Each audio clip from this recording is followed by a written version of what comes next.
In my last video on the rural project, well, that's an oh shit moment.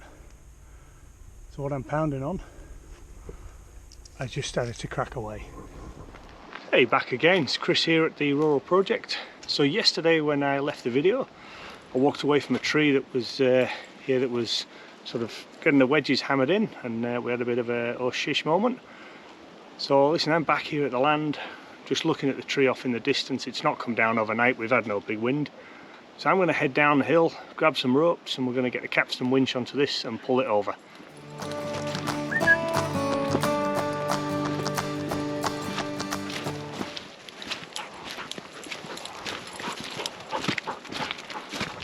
that dog loves coming to the land.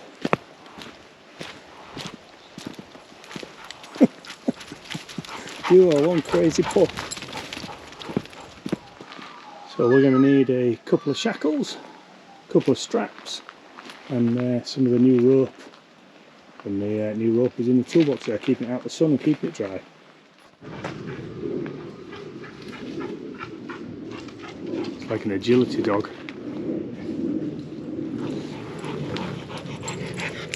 Hello, pup.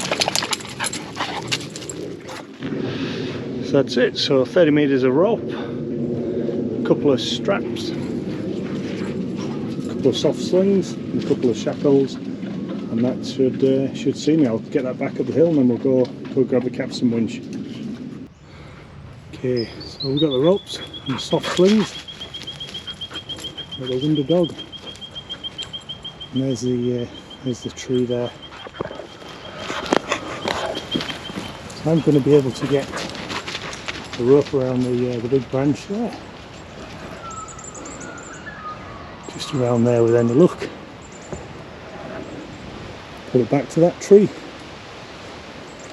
and fingers crossed this thing will come down exactly where I wanted it to. Okay, we're all set up, so the capstan winch is ready. It's all tied off to the tree. The rope is going back up through there into the fork of that tree. Got the rope laid out well away from the capstan winch. What I'll be doing is I'll be doing just 2 wraps on the capstan winch, so if anything goes wrong I can let go of the rope and it'll feed back through. When you have 3 wraps on, sometimes it holds, and if the tree starts to go in the opposite direction I'll end up putting all the load back through the winch, so I don't want that. So 2 wraps on the winch and the rope well away from me, in case anything goes and this rope starts firing off that way. I'm not going to get it wrapped around my leg and get caught up in the middle of it all. So right, let's get this thing going and see how we go.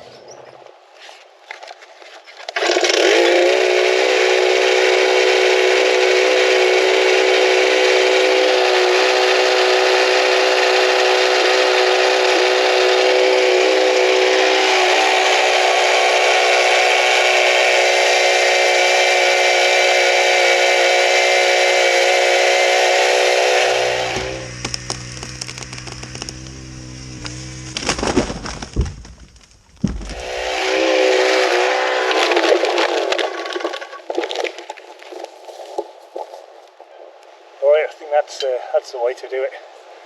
Really wasn't unsure yesterday, as you saw, whether it would be safe to keep attacking it with a chainsaw, so bring it down with a winch, nice and safe, controlled. I was out of the way, and yeah, it came down nice. See, I was stood behind that tree, winching, and yeah, these 2 decent sized branches came flying through as it crashed to the ground.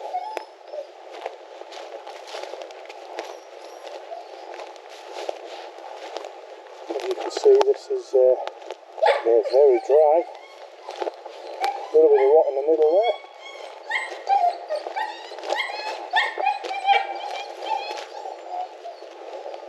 We've still got a bit of a job ahead of us because that sucker's actually holding it off from falling on the ground.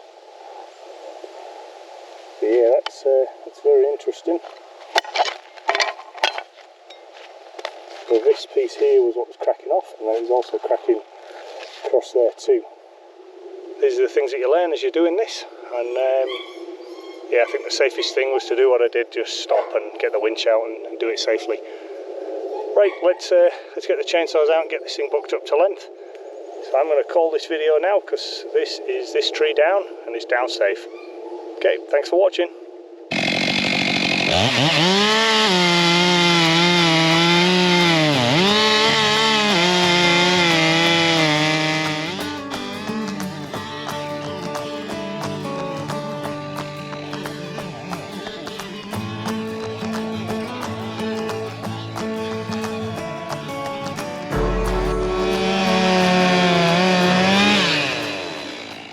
Well, I got all of that book to length.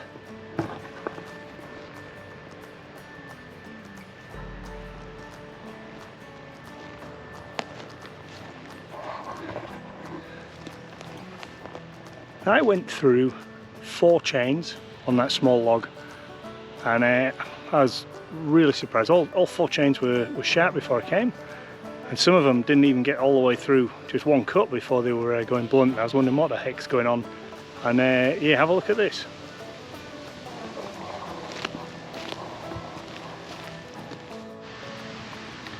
So hopefully you can see those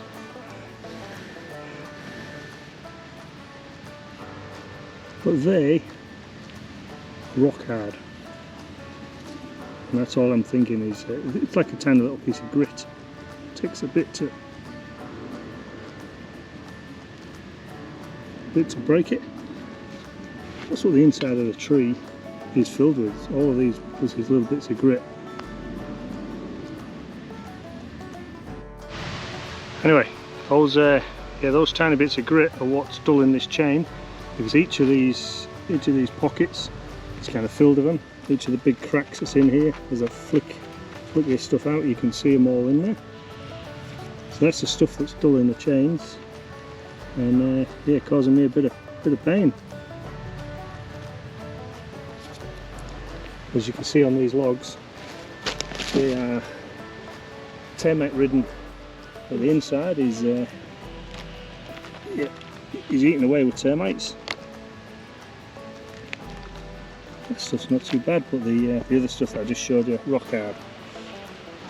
Right, that's me done. The next job, I'll pick all this stuff up, take it down to the car, and take it down to the turning circle, the firewood processing area. We'll take it to the wood yard and we'll get it all split and get it stored ready for next winter.